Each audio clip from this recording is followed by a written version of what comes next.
बुडामल jewellers Palampur, भरोसा उम्र भर का। दलित शोषण मुक्ति मंच का सम्मेलन आज कालीबाड़ी शिमला में आयोजित किया गया, जिसमें मंच की राष्ट्रीय उपाध्यक्ष सुभाषिनी अली विशेष तौर पर मौजूद रही। सेमिनार में 11 जिलों के लोगों ने भाग लिया। इस मौके पर सुभाषिनी अली ने कहा कि भाजपा की सरकार देश के असल मुद्दों से ध्यान भटकाने के लिए जातिगत आधार पर सभी वर्गों को लड़ा रही है। उन्होंने कहा कि भाजपा की सरकार संविधान को खत्म कर मनुस्मृति को लागू करने के एजेंडे पर काम कर रही है। अगर कोई दलित लड़का दूल्हा बनकर के घोड़ी सूचक गालियां क्यों देते हो, आप अपने पास बिठाते नहीं हो, आप जो रसोइया दलित होती उसके हाथ का खाना बच्चों को खाने नहीं देते हो, मंदिरों में आप उनको जाने नहीं देते हो, तो ये सामाजिक उत्पीड़न है। ये केवल आर्थिक सवाल नहीं है, ये एक सामाजिक उत्पीड़न है जो बहुत पुराना है।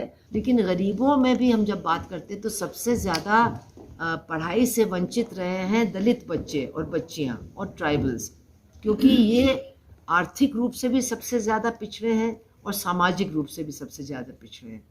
तो जो लोग इस तरह की बातें करते हैं कि आर्थिक आधार पर होना चाहिए, आर्थिक आधार पर होना चाहिए, वो चीज़ों को बिल्कुल तोड़ मरोड़ करके रख रहे हैं। आरक्षण आर्थिक सुधार के लिए नहीं किया गया है। आरक्षण आर्थिक कारणों से नहीं उसका प्रावधान किया गया है। आरक्षण किया ही गया है कि जो लोग सामाजिक तौर पर पिछड़े हैं, दबाए जाते हैं, पीड़ित हैं, उनको कैसे कुछ हद तक समाज में आगे लाया जा सके, इसके लिए आरक्षण की नीति बनी है। आज ये शिमला में आयोजन हुआ, 11 ज़िले से लोग इसमें आए और जो दलितों के साथ अलग अलग तरह का उत्पीड़न आज भी हो रहा है, हिंसा की बहुत घटनाएं बढ़ रही हैं हिमाचल में, इन पर भी चर्चा हुई। और जो एक आंदोलन चल रहा है जिसका प्रमुख लक्ष्य लगता है कि ये जो SC/SC एक्ट है, इसको ही वो ख़त्म करना चाहते हैं। मतलब जो हिंसा में संरक्षण देने वाला जो कानून है उसको ही वो ख़त्म करना चाहते हैं। और सरकार और विपक्ष की जो प्रमुख पार्टी दोनों ही एक तरह से उस आंदोलन का समर्थन कर रहे हैं।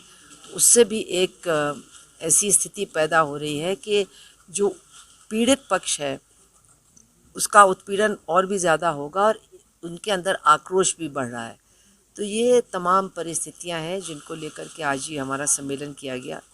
और इस पे जो प्रमुख मुद्दा था वो ये था कि 26 नवंबर को ही हम संविधान दिवस मनाते हैं और इस 26 नवंबर को खैर बहुत बड़ी जीत भी हुई किसानों की, लेकिन हम लोग ये एहसास कर रहे हैं लगातार कि भाजपा की जो सरकारें हैं वो लगातार हमारे संविधान पर ही हमला कर रही हैं और संविधान की जो आत्मा है उसको ख़त्म करके उसकी जगह मनुस्मृति को लागू करने का उनका पूरा प्रयास है, उनका एजेंडा है। तो उस पर आज पूरा यह मांग उठ रही है कि एक जो जनरल आयोग बनाया जाए, लेकिन उसके साथ साथ जो काम किया गया कि विधानसभा के सामने SC/ST एट्रॉसिटीज़ प्रिवेंशन एक्ट जो है उसकी प्रति जलाई गई। तो इससे उनकी मंशा स्पष्ट होती है कि वो नहीं चाहते कि जो दलितों को हिंसा से बचाने के लिए कानून बना हुआ है वो ख़त्म कर दिया जाए और उनके पास कोई भी संरक्षण न रहे।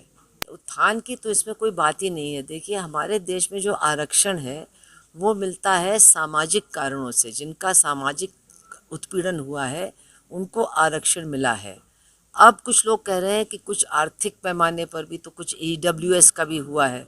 तो उसमें होता क्या है कि जब सीटें अलॉट होती हैं तो पहले EWS की होती हैं, फिर जो बचता है वो आरक्षित कोटे में बंटता है, तो उसका कोटा कम हो जाता है। तो ये सारी चीज़ें भी हो रही हैं, इनको ठीक से स्टडी करने की ज़रूरत है। सरकार के पास काम नहीं है। सरकार ने नौकरियों पर रोक लगा रखी है, भर्ती पर रोक लगा रखी है, हर चीज़ को वो निजीकरण में डाल रहे हैं, कहीं भी कोई नौकरी नहीं है। लेकिन बेरोजगार लोग जो हैं वो आपस में लड़े तो जाति आधार पे उनको बांटा जा रहा है। ये सरकार की तरफ से साजिश है। उज्जवल हिमाचल के लिए bureau Shimla. Doctor KD eyes hospital, आपकी आंखों का हम रखेंगे ख्याल।